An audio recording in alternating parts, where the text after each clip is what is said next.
नमस्कार विद्यार्थी मित्रांनो, आज आपण राज्यशास्त्राच्या तिसऱ्या विभागाला सुरुवात करणार आहे। राज्यशास्त्राचे पहिले 2 विभाग आपले पूर्ण झालेले आहे। आज आपण तिसरा विभाग बघणार आहे। तिसऱ्या विभागाचं नाव आहे लोकप्रशासन। तर हा लोकप्रशासन आहे, तर याला राज्यशास्त्राची एक अभ्यास शाखा म्हणून ओळखला जातो। म्हणजे जेव्हा राज्यशास्त्र विषयाचा अभ्यास केला जातो तर त्याच्यामध्ये लोकप्रशासनाचा पण अभ्यास करणे गरजेचा असतो। तर लोकप्रशासन आणि राज्यशास्त्र या दोन्ही विषयाची समान अशी काही ध्येय आहेत। दोन्ही विषयामध्ये समाजातील राजकीय, सामाजिक आणि आर्थिक बाबीचा अभ्यास हा केला जातो आणि या अभ्यासाचा, या ज्ञानाचा उपयोग हा समाजाच्या कल्याणासाठी केला जातो। लोकप्रशासनाचं काम काय? तर लोकप्रशासनाचं काम आहे धोरणाची अंमलबजावणी करणे आणि राज्यशास्त्राचं काम काय? तर धोरणाची निर्मिती करणे। धोरण म्हणजे काय? तर एखादं कार्य असेल, एखादं कायदा तयार करायचं, एखादी योजना आहे, एखादं विकास काम आहे की जे जनतेपर्यंत पोचवायचं आहे, तर त्यासाठी ते धोरण लक्षात घेऊन त्याच्यानुसार त्या धोरणाची निर्मिती किंवा आखणी केली जाते आणि त्या धोरणाची अंमलबजावणी करणे म्हणजे काय? तर ते काम पूर्ण जनतेपर्यंत पोचवणे, ते जे विकास काम आहे किंवा योजना आहे त्या जनतेपर्यंत पोचवण्याचं काम या लोकप्रशासनामार्फत केलं जातं। तर याच्यामध्ये केंद्र सरकारमध्ये काय आहे? तर पंतप्रधान आणि मंत्रिमंडळ, घटक राज्य सरकार, त्याच्यामध्ये मुख्यमंत्री आणि मंत्रिमंडळ आणि स्थानिक शासन संस्था, याच्यामध्ये ग्रामपंचायत, पंचायत समिती आणि जिल्हा परिषद। तर या सगळ्यांची जी कामं आहे किंवा यांचा जो कारभार आहे, तर हा ज्या कारभारविषयक जी यंत्रणा आहे तर त्यालाच लोकप्रशासन म्हणून ओळखलं जातं। तर या लोकप्रशासनाचे 2 दृष्टिकोन सांगितले जातात। एक म्हणजे सामान्य दृष्टिकोन आणि दुसरा आहे विशेष दृष्टिकोन।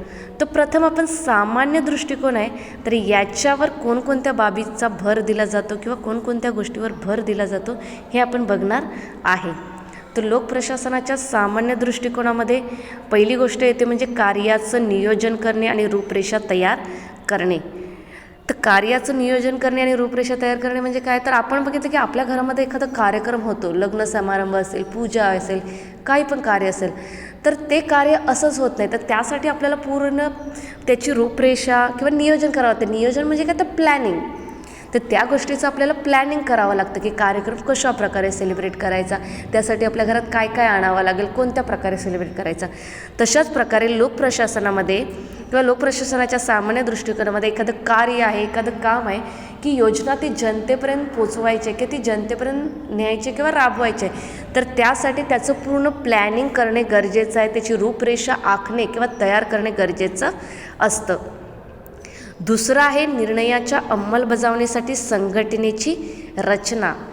एखादा जो निर्णय घेतला जातो तर त्याची अंमलबजावणी केली जाते, तर त्यासाठी संघटनेची आवश्यकता। संघटना म्हणजे काय? गट किंवा ग्रुप।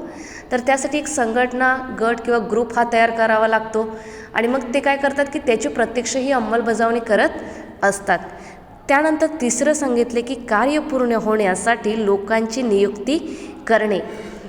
तर लोकांची नियुक्ती करणे म्हणजे काय? तर एखादं कार्य आहे, तर आपण पाहिलं की कुठलं पण कार्य जर आपण घेतलं तर मॅनपॉवर म्हणजे व्यक्तीचा, जोपर्यंत व्यक्ती ते कार्य करत नाही तोपर्यंत ते कार्य पूर्ण होत नाही। म्हणजे एखादं कार्य असेल, एखादं काम असेल, तर ते पूर्ण करण्यासाठी वैयक्तिकरित्या त्यात सहभाग असणे लोकांचा गरजेचा असतो। तर अशा प्रकारे जेव्हा लोकप्रशासनामध्ये एखादं काम किंवा कार्य केलं जातं, एखादी योजना तयार केली जाते, ती योजना जनतेपर्यंत पोचवायचं आहे, तर त्यासाठी काही लोकांची आवश्यकता असते। तर त्यासाठी काही लोकांची ही नियुक्ती लोकप्रशासनामार्फत किंवा शासनामार्फत केली जाते।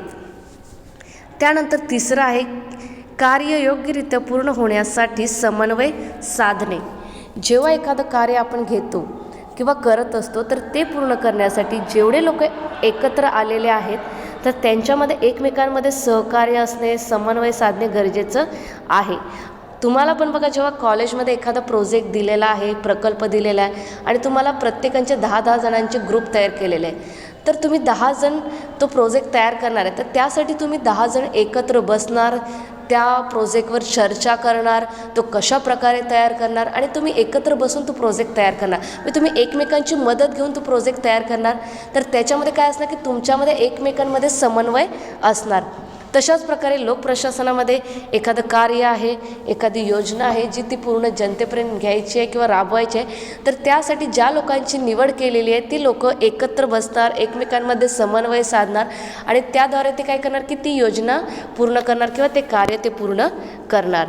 त्यानंतर शेवटचं गोष्ट आहे याच्यामध्ये की कार्यासाठी वित्त प्रदान करणे. जेव्हा एखादं कार्य केलं जातं किंवा एखादी गोष्ट केली जाते तर त्यासाठी पैशाचीही आवश्यकता असते. वित्त म्हणजे काय तर पैसा, आर्थिक बाब ही महत्त्वाची असते. जर जनतेला एखाद्या योजनेचा लाभ द्यायचा असेल तर त्यासाठी पैसा हा असणे आवश्यक आहे. तर त्यासाठी शासनाकडून पैशाचीही मदत केली जाते. त्यानंतर आपण लोकप्रशासनाचा विशेष दृष्टिकोन याच्याबद्दल माहिती बघणार आहे. तर या विशेष दृष्टिकोनामध्ये विशेष अशा कार्याचा हा समावेश केला जातो. विशेष असे कार्य कुठलं असेल तर कायदा सुव्यवस्था राखणे असेल, शिक्षणाची तरतूद करणे असेल, सार्वजनिक आरोग्य राखणे असेल, कृषी क्षेत्राला उत्तेजन देणे असेल, सार्वजनिक सुरक्षेची शाश्वती असेल. तर हे विशेष कार्य मानले जातात. ह्यांना विशेष कार्य का म्हटलं जातं? कारण की हे कार्य करताना विशेष असे कौशल्य असणाऱ्या लोकांची आवश्यकता असतं. विशेष असे कौशल्य म्हणजे काय तर जर आपण बघितलं की सार्वजनिक आरोग्य राखण्यासाठी डॉक्टर जे आहेत त्यांची आवश्यकता असते. डॉक्टर जे असतात त्यांच्याकडे एक विशेष कौशल्य असतं. आता आपण बघितलं की देशामध्ये कोरोनाचा प्रादुर्भाव हा वाढत आहे. जिकडे तिकडे कोरोनाचा आजार आहे.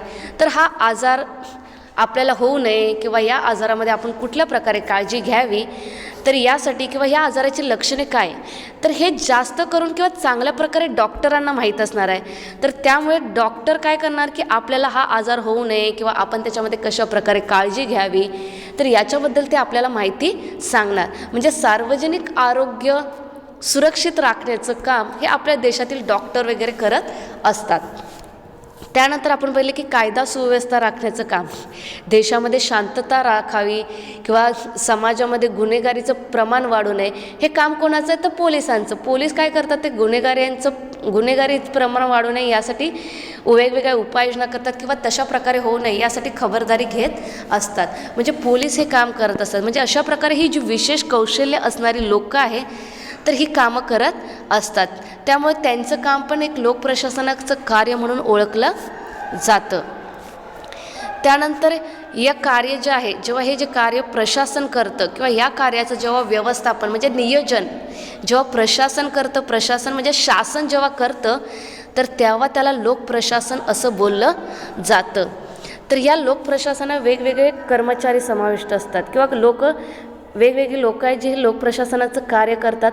तर ती लोक कोणती जे लोकप्रशासनाच्या कार्यामध्ये सहभागी असतात तर जिल्ह्याच्या ठिकाणी असणारा जिल्हाधिकारी असेल, त्यानंतर तालुक्याच्या ठिकाणी असणारा तहसीलदार असेल, गट विकास अधिकारी असेल, त्यानंतर आपल्या आजूबाजूला असणारे वेगवेगळे पोलीस अधिकारी असेल, त्यानंतर आपल्या प्रत्येकाच्या गावामध्ये असणारी अंगणवाडी आहे तर या अंगणवाडीमध्ये असणाऱ्या कर्मचारी सेविका ज्या आहे तर यांचा सगळ्यांचा समावेश हा लोकप्रशासनातील होतो.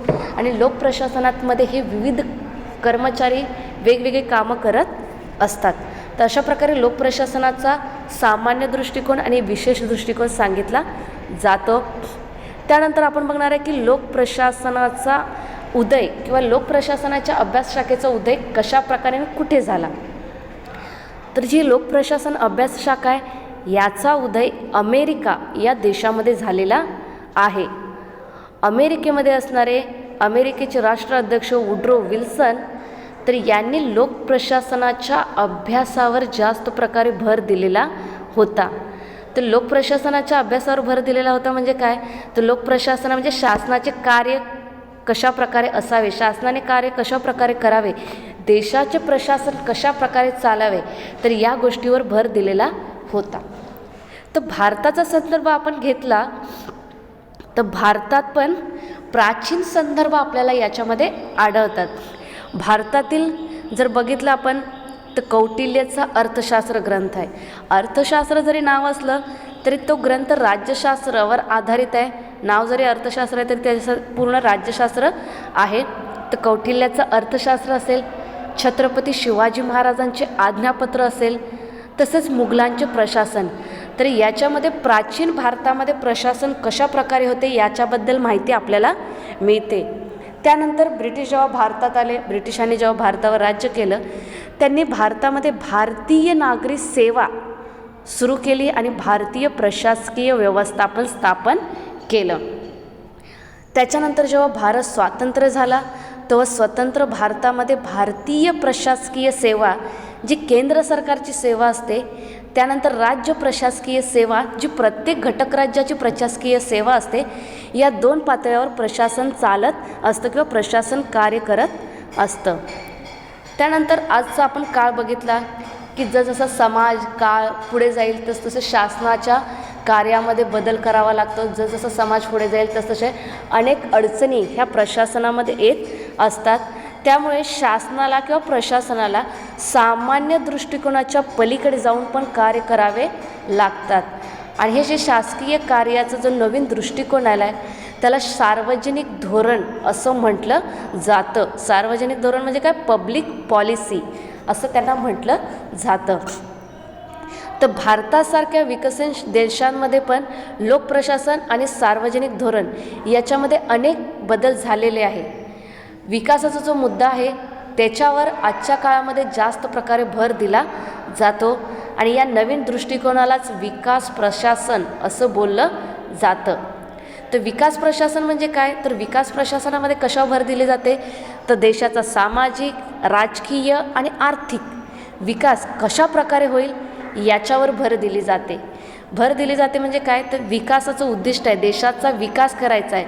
सामाजिक असेल, राजकीय असेल किंवा आर्थिक असेल, तो हा जो देशाचा विकास करायचा आहे, जे ठरवलेलं उद्दिष्ट आहे ते पूर्ण करायचं आहे, तर त्यासाठी काय करावं लागतं?